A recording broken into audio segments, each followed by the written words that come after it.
Alors, une fois que vous avez créé votre compte, je me rends sur AWS. Je clique sur Connectez-vous à la console. Je sélectionne l'utilisateur Racine.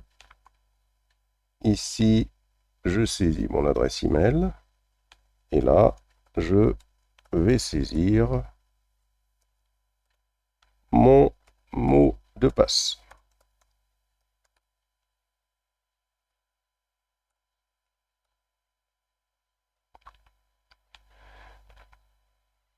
C'est pas le bon.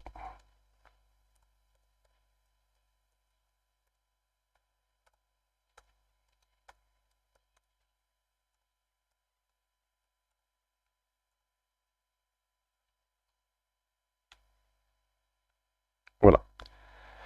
Là, je me retrouve sur cette interface qui peut être différent de celui sur lequel vous vous êtes connecté, parce que là, il me fait apparaître des sites qui ont été, des fonctionnalités qui ont été récemment visitées.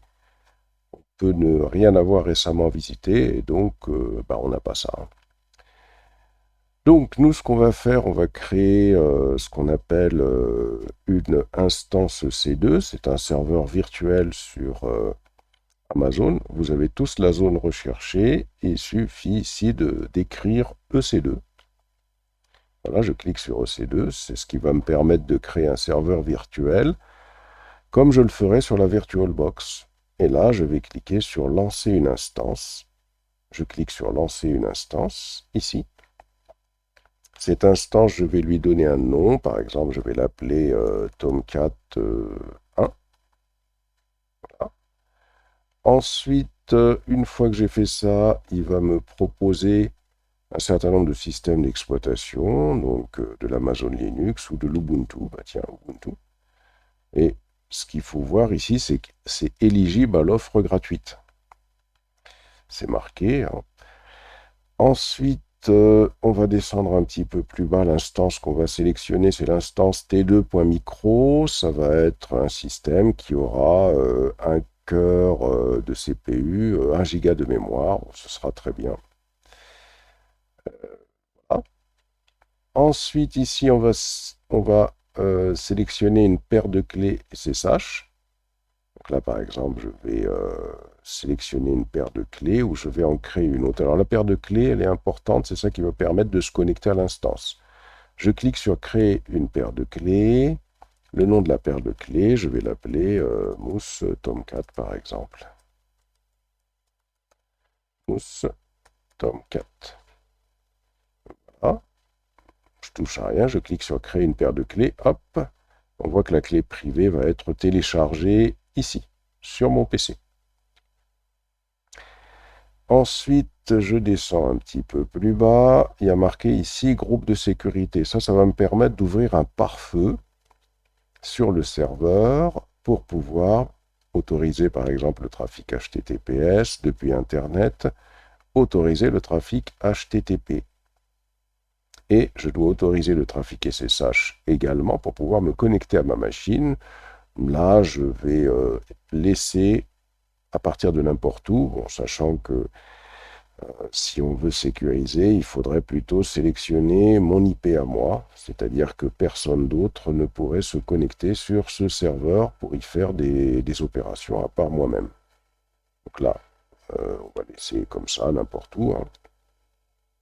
Alors la règle avec la source 000/0 autorise toutes les adresses IP à accéder à votre instance. Nous vous recommandons de définir des règles de groupe de sécurité pour autoriser l'accès à partir d'adresses IP uniquement. Connu uniquement. On descend. Au niveau du stockage, on va laisser. Donc, les clients éligibles à l'offre gratuite peuvent obtenir jusqu'à 30 Go de stockage EBS à usage général. Donc, on peut aller sur. Ici, sur 10 gigabytes par exemple, hein, quelque chose de pas énorme, hein. On peut aller jusqu'à 30 hein, si on souhaite, par exemple. Voilà, à partir de là, normalement j'ai tout fait.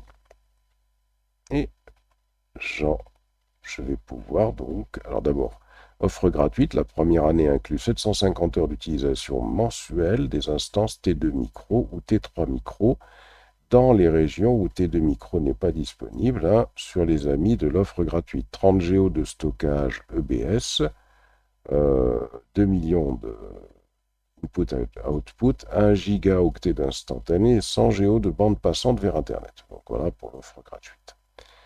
On lance l'instance, et là je vais avoir mon instance EC2 qui va être créée. Alors ici, je peux choisir de créer des alertes de facturation et d'utilisation de l'offre gratuite.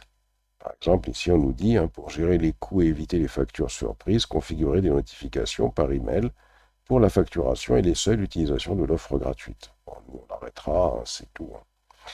Alors, je vais cliquer sur afficher toutes les instances et à partir de là, voilà, ici, j'ai cette instance Tomcat 1 qui est en cours d'exécution. Donc, j'ai bien une machine virtuelle actuellement qui est en train de tourner. C'est aussi facile que ça. Maintenant, l'objectif, ça va être de s'y connecter et d'installer ce dont on a besoin. Alors maintenant qu'on a notre instance, on va tenter de s'y connecter. Première des choses, on va se rendre dans le dossier téléchargement pour récupérer cette clé et on va aller la mettre dans un dossier qu'on va appeler clé. On va la copier-coller à ce niveau-là.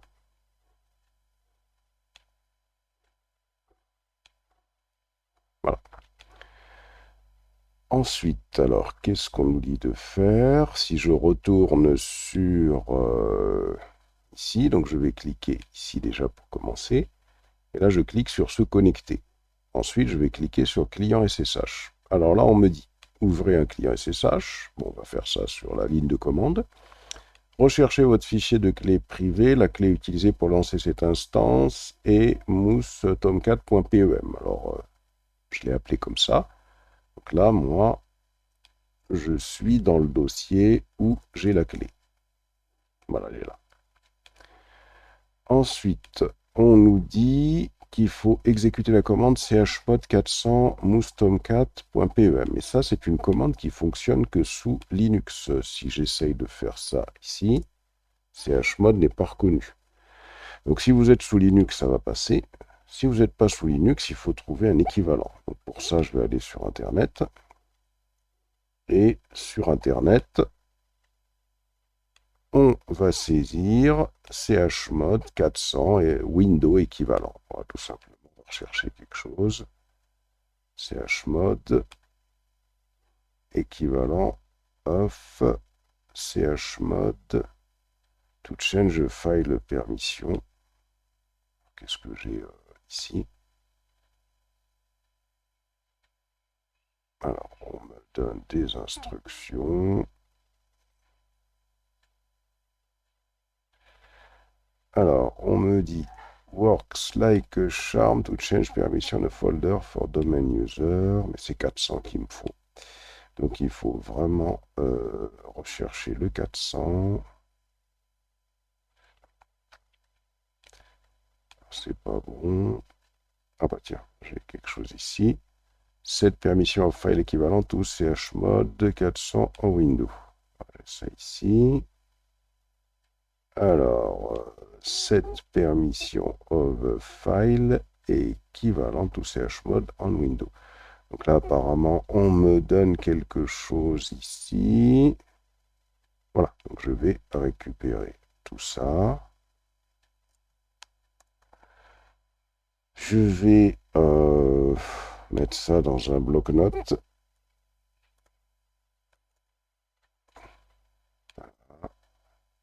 Et je vais coller. Alors ça, je laisse tomber. Alors là, donc, je vais initialiser une variable $pass et je l'initialise avec, ça je n'ai pas besoin, je vais l'initialiser normalement avec, avec le nom de ma clé. Donc ma clé, elle s'appelle, on l'a ici, hein, c'est mousse.tomcat. Voilà, je récupère le nom de cette clé. Et je vais mettre la clé ici.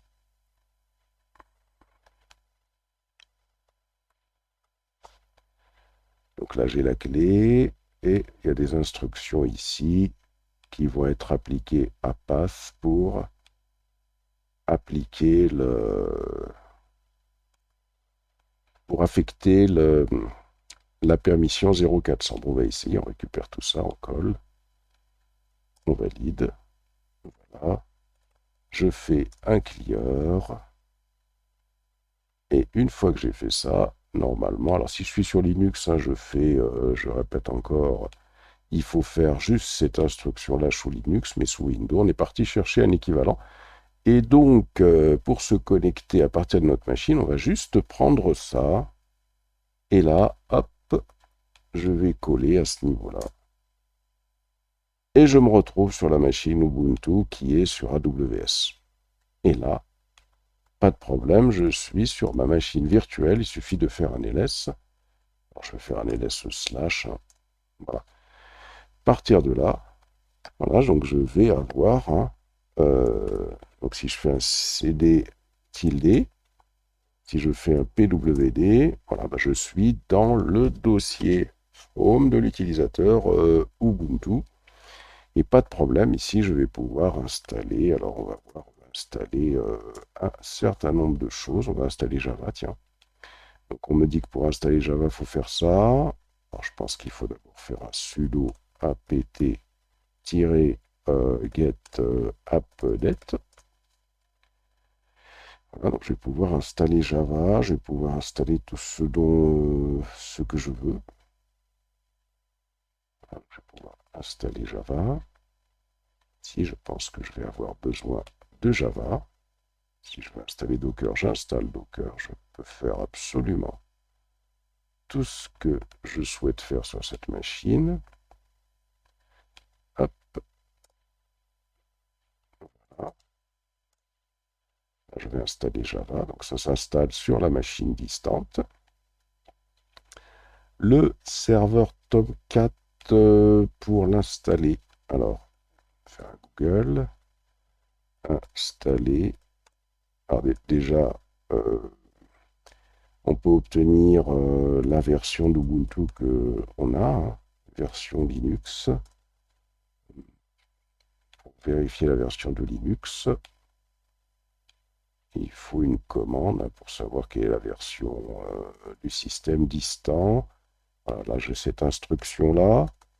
Ça va me permettre d'obtenir la version du Linux distant sur lequel je suis, c'est la 22. Donc, ce qui va me permettre de poser la bonne question quand je vais me connecter maintenant sur le net. Poser la bonne question, je vais faire un Google. Et là, la question que je vais poser, c'est installer Tomcat sur Ubuntu. Ubuntu 22. Alors, Tomcat 10, il me propose un hop. Et puis là, bon, bah, il suffit de suivre les instructions. Donc, il me les donne ici. Alors, execute the following Tomcat 10 require Java version 11 or later. Donc, on a déjà installé la later, donc ça c'est bon. Nous, on a installé la 19, donc c'est parfait. Ok, Java version, on peut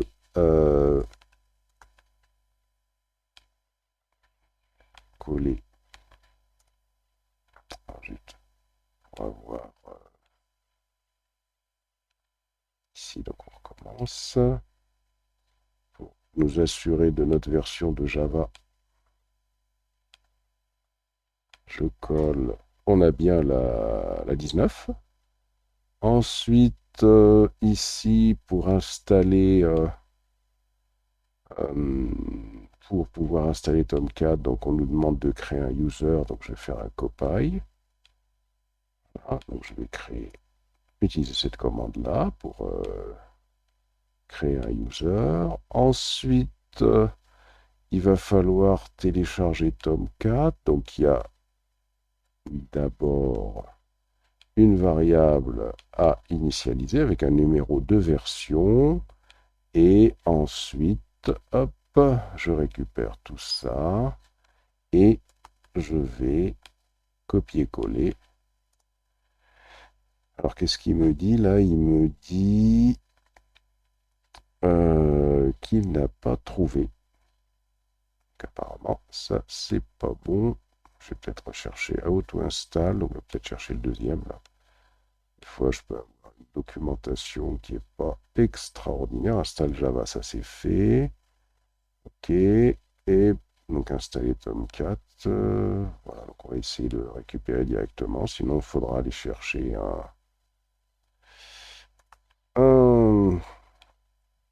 site où c'est plus récent. Toujours pas. Alors, peut-être ici, dans outils, date indifférente, on va faire moins d'un an là pour avoir quelque chose. Alors c'est Tomcat. Tomcat, je peux trouver peut-être le site de Tomcat, mais ce qui est étonnant. Pourquoi il ne me donne pas? 2023 sera très bien ça. Alors, on va y arriver. Hop, hop, hop. Ubuntu 22, là voilà. Donc Java version. Ça on l'a fait. Et il nous reste, normalement, c'est ça que j'ai pas fait.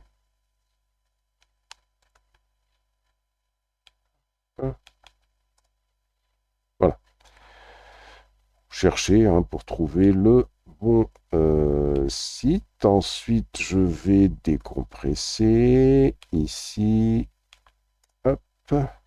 Ensuite, une fois que ça s'est décompressé, je vais balancer l'exécutable dans...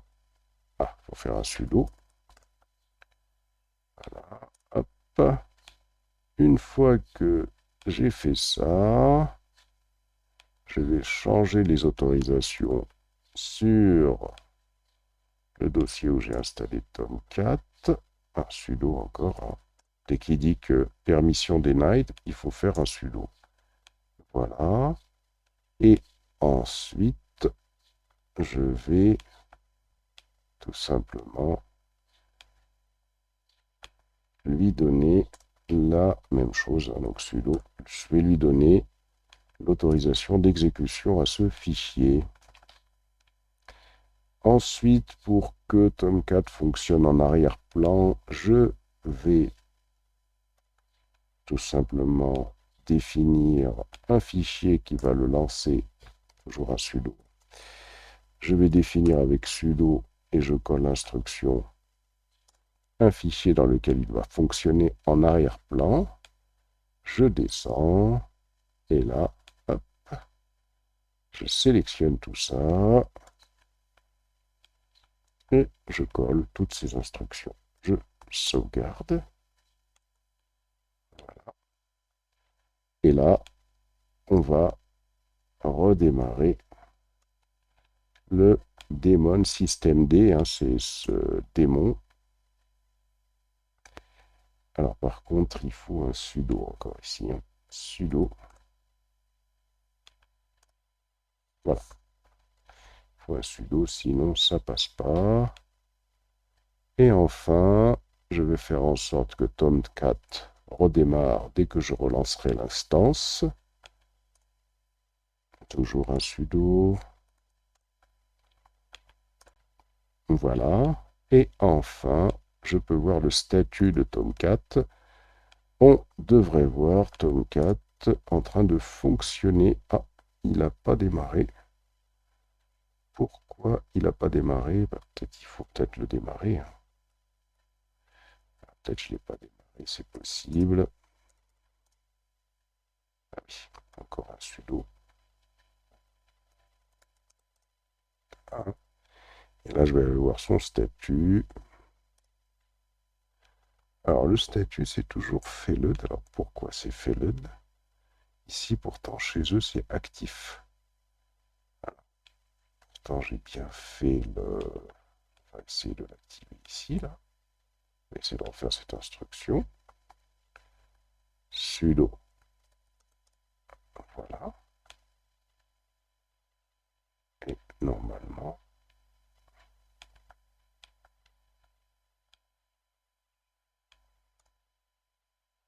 il est toujours en mode feloed. Alors pourquoi il est en mode feloed? Pourtant, normalement, tout a été fait.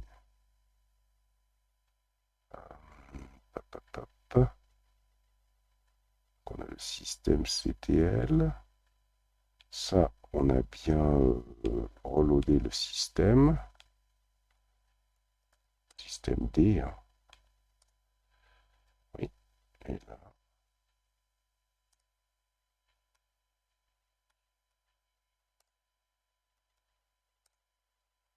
il est toujours en mode failed. Alors, pourquoi il est en mode failed?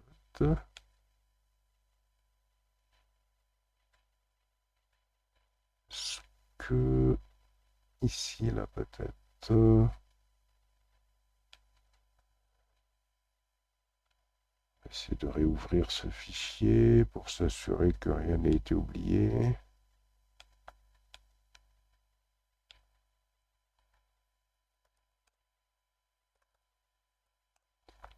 Là, hop. Je suis planté alors. On va recommencer. Ah, c'est sudo nano. Voilà. Donc là, le fichier description Apache Tomcat, environnement.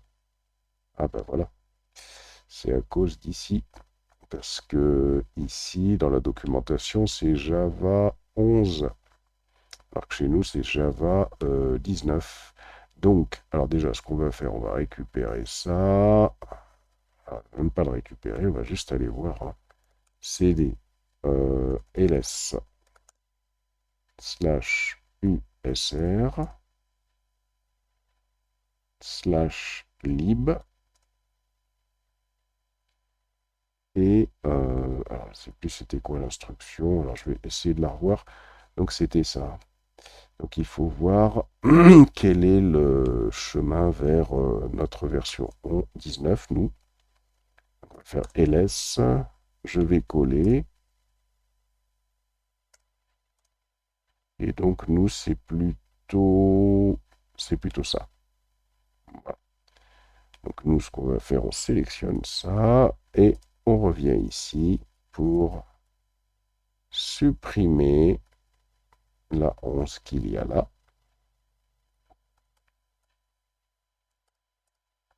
On colle, sauvegarde. On va, maintenant qu'on a sauvegardé, on va revenir à juste après la création du fichier. On va reloader.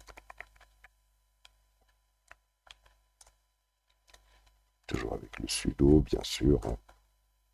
Comment ça? Voilà. On reload. On réactive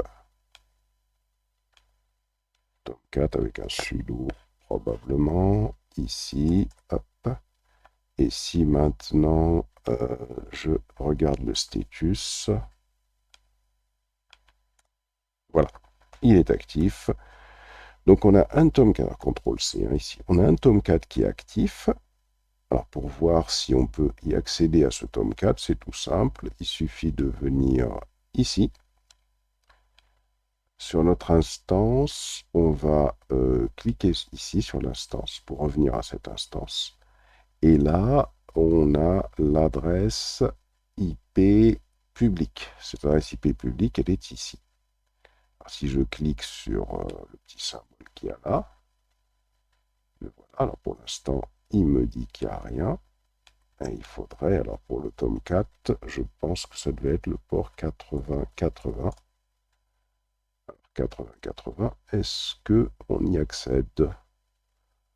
On n'accède pas au port 8080, alors que si je viens ici sur cette instance, si je fais un curl h, si je fais curl localhost 2.8080, qu'est-ce que ça donne? Voilà, donc là, ça marche bien. Donc, ce qui fait que là, il faut voir ce que c'est du du HTTPS, il me donne ici. Alors, je vais essayer avec le HTTP pour voir. Non, HTTP ne fonctionne pas. Alors pourquoi on n'y arrive pas? Ah ouais, si ici j'ai... Peut-être je vais la saisir. Ça va être mieux. Je vais prendre ça, faire un copier et je vais essayer de venir ici pour faire HTTP : je vais coller l'adresse IP et je vais faire 2.80.80. Alors, j'accède pas à mon interface.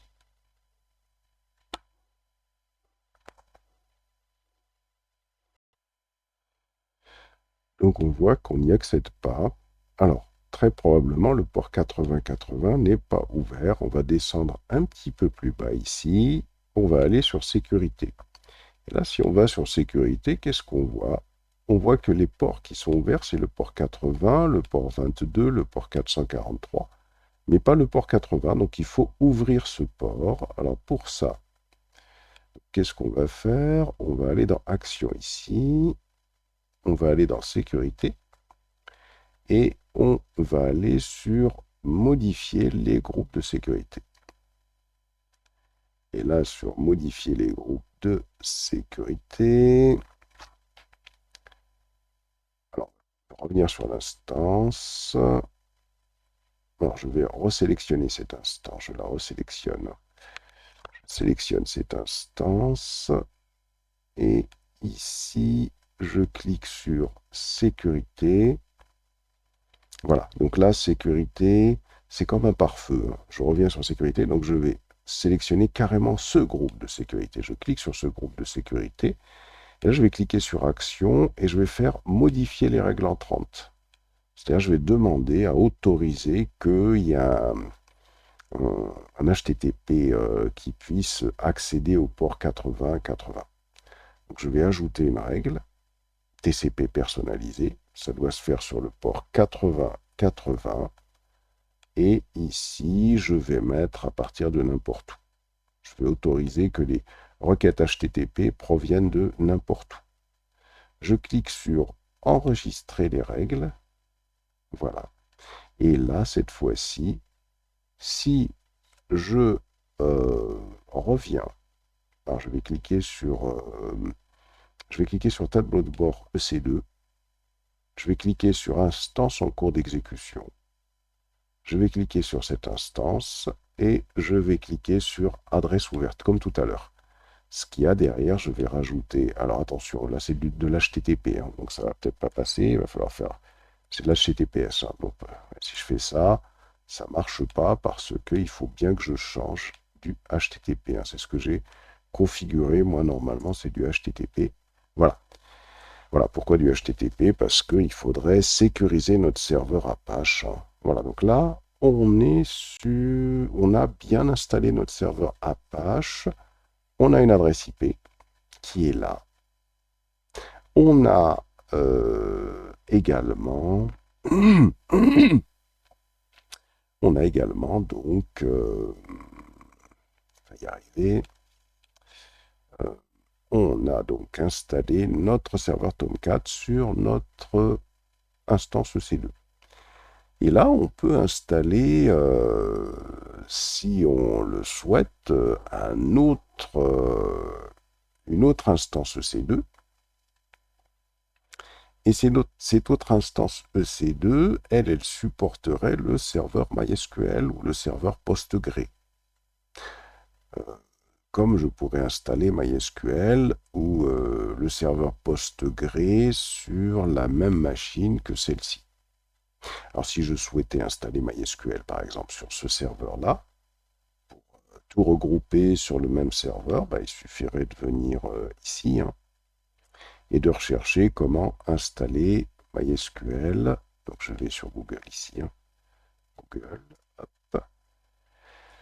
Installer MySQL sur une instance, sur Ubuntu, hein, Ubuntu 22. 4, comme ça. how to install MySQL en Ubuntu 22.04. Hop, et on descend. Alors, il me dit ce qu'il faut que je fasse.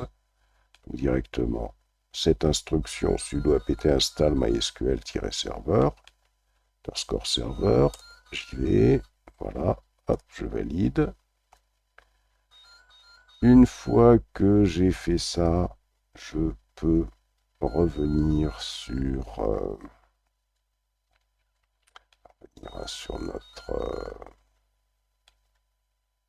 auto-install. Voilà. Donc là, il ne reste plus qu'à démarrer le service tout simplement et normalement, ça devrait le faire. Au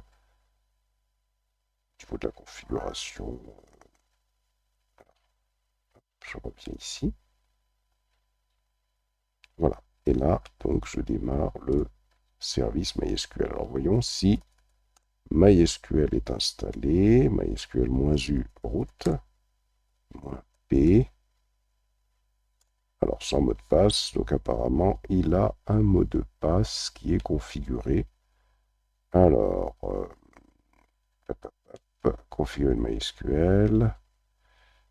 Donc là, il nous dit... ah oui, c'est parce qu'il faut que je démarre en mode sudo. Oui, c'est parce que ici, normalement, je peux passer, mais il faut que je fasse un sudo.